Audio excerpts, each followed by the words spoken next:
Bonjour docteur Renard, donc vous êtes vétérinaire spécialisé dans les grands animaux, donc tout ce qui est bovin mais aussi les équidés, donc en Belgique on a beaucoup de chevaux de trait.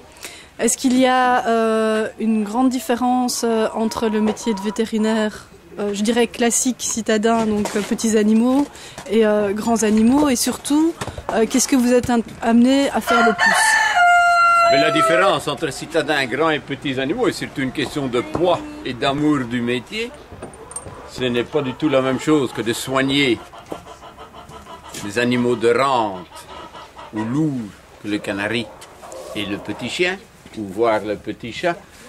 C'est tout à fait différent. Le contact avec la clientèle est différent. D'un côté, nous avons la rentabilité de l'animal de rente. Et d'un autre côté, nous avons l'aspect familial de certains animaux de rente, quoi qu'on dise, certains chevaux, ânes, certains bovidés de rente, moutons, chèvres, etc. Il y a cet aspect familial et cet aspect sentimental aussi pour certains animaux de rente. Là est, je crois, la grande différence. Tandis qu'en clientèle petits animaux, l'essentiel est certes de soigner l'animal, mais le contact humain est totalement différent, voire nul. Différence énorme entre le praticien petit et gros. Le rythme de travail du praticien gros animaux est certes fort saisonnier. Saisonnier et en pleine saison, il n'est même pas que saisonnier, il est journalier et nocturne. Puisque les animaux ne choisissent pas le moment ni de l'accouchement, ni de la maladie. Tandis qu'en petits animaux, ma foi, c'est plus un travail horaire qu'un travail nuit et jour. Et je suppose que la plupart des interventions concernent plutôt les bovins? Pas nécessairement. Celui qui se spécialise plus en bovin, ça concerne évidemment plus les bovins. Ça, c'est surtout la nuit. Tandis que ceux qui font les gros animaux mixtes, ça concerne aussi bien le bovin que le cheval étant moins la nuit, puisque le propriétaire dort la nuit. Et au niveau des chevaux, qu'est-ce que vous avez le plus à faire dans votre travail? Ce qu'il y a le plus à faire en chevaux, ça dépend des saisons. Vous avez la saison des coliques, la saison des troubles respiratoires, et pour ceux qui s'y destinent, la saison des accouchements. La saison des accouchements se fait davantage au printemps jusqu'à mi-été. La saison des coliques, souvent à la rentrée de prairie, pour les chevaux qui vont en prairie, vu qu'il y a le changement de régime. Et la saison des troubles respiratoires, elle est plus en été, due tout simplement à la maladie que nous appelons la pousse. Est-ce que le trait belge a une pathologie particulière? Le trait belge n'a aucune pathologie particulière, à part peut-être le vrai, ce qu'on appelle actuellement le vrai trait belge, qui est l'ancien Brabançon. La pathologie du trait belge actuellement, donc du trait belge que nous appelons le trait belge, qui n'est pas l'ardennais, c'est la pathologie des troubles cutanés et la pathologie des troubles osseux au niveau des membres. À part ça, le trait n'a pas plus une pathologie spécifique que l'autre cheval de selle, que du contraire peut-être il en a moins, vu en général sa situation beaucoup plus naturelle de vie en prairie.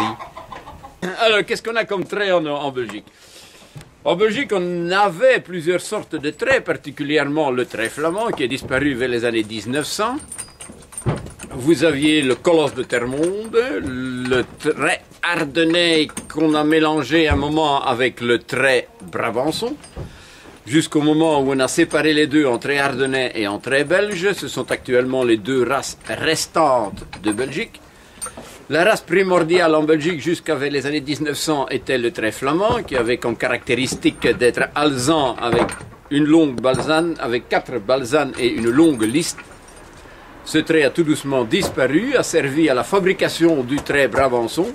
Le trait Brabançon a pris le dessus vu sa taille beaucoup plus élevée, sa masse plus lourde, sa capacité à travailler plus grande et un peu plus calme. Ce qui fait qu'il a fait disparaître son créateur à son propre profit. Nous avons le trait ardennais qui lui est beaucoup plus petit, passe plus facilement en dessous des branches, est plus trapu, peut-être un peu plus massif. peut-être un peu moins calme que le Brabançon. Le Brabançon est évidemment un cheval très très calme. Actuellement, on essaye de rassembler le maximum de traits pour éviter la consanguinité. C'est ainsi que le trait du Nord peut être fort apparenté au trait Brabançon. Le trait flamand qui était prédominant en Belgique a tout doucement tendance à revenir suite à quelques, je dirais, mécènes. On dispose actuellement d'à peu près 150 traits flamands en Belgique. Ceci se trouve évidemment surtout en Flandre et dans le nord de la France.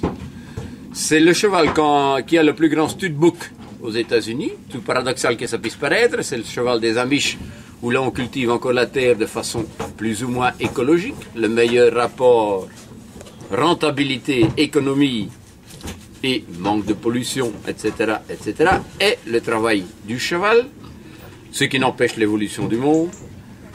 Et ce trait donc est réemmené en Belgique et peut-être promu un bel essor, évidemment de loisir, vu son calme très très relatif, mais sûr et certain, tout en étant calme, il a du sang et il avance relativement vite et bien. C'est un cheval d'une très grande stature. L'Américain l'a quelque peu sélectionné vers la hauteur, tandis que nous l'avions sélectionné vers la largeur. C'est ainsi qu'actuellement, peut-être que le croisement F1, F2, comme on est occupé à faire, auquel j'y suis tout à fait opposé, puisqu'on perd toute spécificité de race, pourrait lui donner un peu plus d'ampleur. Que dire encore de ces chevaux de trait? Le colosse de Termonde ainsi que tous les autres chevaux locaux ont disparu au profit du trait Brabançon, qui a regroupé toutes les races, je dirais, plus ou moins régionales de Belgique. Est-ce qu'actuellement, on a une grande population de chevaux de trait en Belgique? Je ne sais dire à combien ils sont. Au moment où le puçage était obligatoire, on a été étonné du nombre impressionnant de chevaux qu'il y avait encore. Chevaux qui sont évidemment ou familiaux, oui, je dirais familiaux, et puis quelques chevaux de travail évidemment encore qui servent au débardage, certains fermiers usant encore du cheval pour les semailles. Voilà. Merci beaucoup, Dr Renard, et au plaisir de vous revoir et de Eh bien voilà, reparler ce fut avec avec vous. moult plaisir. Merci beaucoup.